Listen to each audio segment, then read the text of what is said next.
కలియుగ ప్రత్యక్ష దైవం తిరుమలలో వైకుంఠ దర్శనాలపై కీలక ప్రకటన చేసింది టీటీడీ. డిసెంబర్ 30 నుంచి 2026 జనవరి 8 వరకు వైకుంఠ దర్శనాలు ఉంటాయన్నారు టీటీడీ అదనపు ఈవో వెంకయ్య చౌదరి. మొదటి 3 రోజులకు ఎలక్ట్రానిక్ డిప్తో దర్శన టోకెన్లు జారీ చేస్తామన్నారు. చివరి 7 రోజుల్లో రెండో వైకుంఠం క్యూ కాంప్లెక్స్ నుంచి సర్వదర్శనం ఏర్పాటు చేయాలని నిర్ణయించారు. మొదటి 3 రోజుల్లో ఎస్ఈడీ శ్రీవాణి దర్శనాలు రద్దు చేసి స్థానికులకు ప్రత్యేక అప్లికేషన్తో టికెట్ల బుకింగ్కు అవకాశం కల్పించింది టీటీడీ.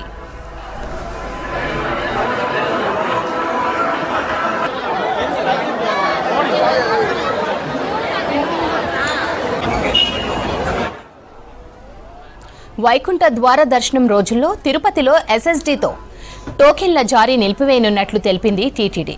ప్రోటోకాల్ ప్రముఖులకు మినహా వీఐపీ దర్శనాలు, ఇతర ప్రత్యేక దర్శనాలు, ఆర్జిత సేవలు రద్దు చేయనున్నారు. ఆన్లైన్ అప్లికేషన్తో దాతలకు దర్శన బుకింగ్కు అవకాశం కల్పిస్తామని తెలిపింది టీటీడీ.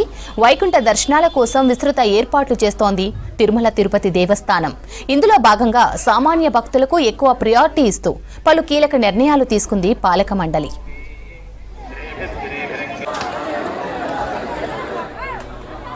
వైకుంఠ ఏకాదశి, వైకుంఠ ద్వాదశి నూతన సంవత్సరం సందర్భంగా డిసెంబర్ 30 నుంచి జనవరి 1 వరకు మొదటి 3 రోజులు వైకుంఠ ద్వార దర్శనాలకు ఎలక్ట్రానిక్ డిప్తో దర్శన టోకెన్లు ఆన్లైన్లో కేటాయించనుంది.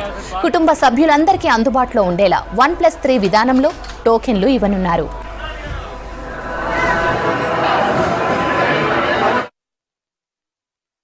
ఈ సంవత్సరం వైకుంఠ ఏకాదశి సందర్భంగా ఉత్తర ద్వార దర్శనం కోసం 10 రోజులు నిర్వహించడం జరుగుతుంది. ఈ టికెట్ల ప్రక్రియ మాత్రం చాలా వరకు మార్చడం జరిగింది.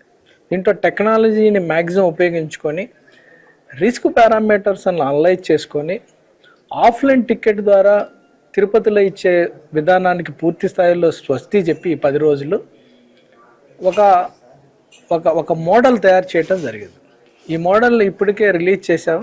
దీనివల్ల చాలా రకాలైన ప్రయోజనాలు ఉన్నాయని చెప్పొచ్చు. డిప్ ద్వారా స్లాట్ అలాట్ అయిన వాళ్ళు first 3 days 30, 31, next year 1st తారీఖు ఈ 3 రోజులు కూడా స్లాట్ ఉన్న వాళ్ళు మాత్రమే దర్శనానికి వస్తే ఏ రకమైన ఇబ్బంది ఉండదు.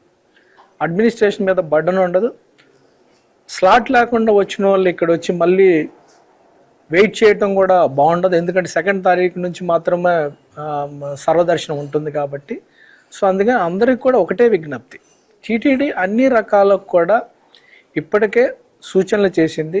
ఆ సూచనలు కూడా అందరూ ఫాలో అయితే ఎవరికి అడ్మినిస్ట్రేషన్కి బర్డన్ ఉండదు, వచ్చే భక్తులకు కూడా ఏ రకమైన ఇబ్బంది ఉండదని మీ ద్వారా తెలియజేయటం జరిగింది. సో వాళ్ళ భక్తులు కూడా వేచి చూస్తే 10 రోజుల్లో ఏదో ఒక రకంగా వాళ్ళకి అవకాశం వస్తుంది. 10 రోజుల్లో ఏ రోజు దర్శనం చేసుకున్నా కానీ అది సేమ్ ఉంటుందని చెప్పి ఇప్పుడే మనకు పండితులు తెలియజేయడం జరిగింది. సో అందుకని మీరందరూ కూడా భక్తులకి తెలియజేయవలసిందిగా మరొకసారి కోరుకుంటున్నాను అనమాట. ఫస్ట్ 3 రోజు వాళ్ళు రిజిస్ట్రేషన్ చేసుకుంటే, రిజిస్ట్రేషన్ రకరకాల పద్ధతుల్లో చేసుకోవచ్చు. వెబ్సైట్ ద్వారా చేసుకోవచ్చు, అలానే యాప్ ద్వారా చేసుకోవచ్చు, అలానే వాట్సాప్ ద్వారా కూడా చేసుకోవచ్చు.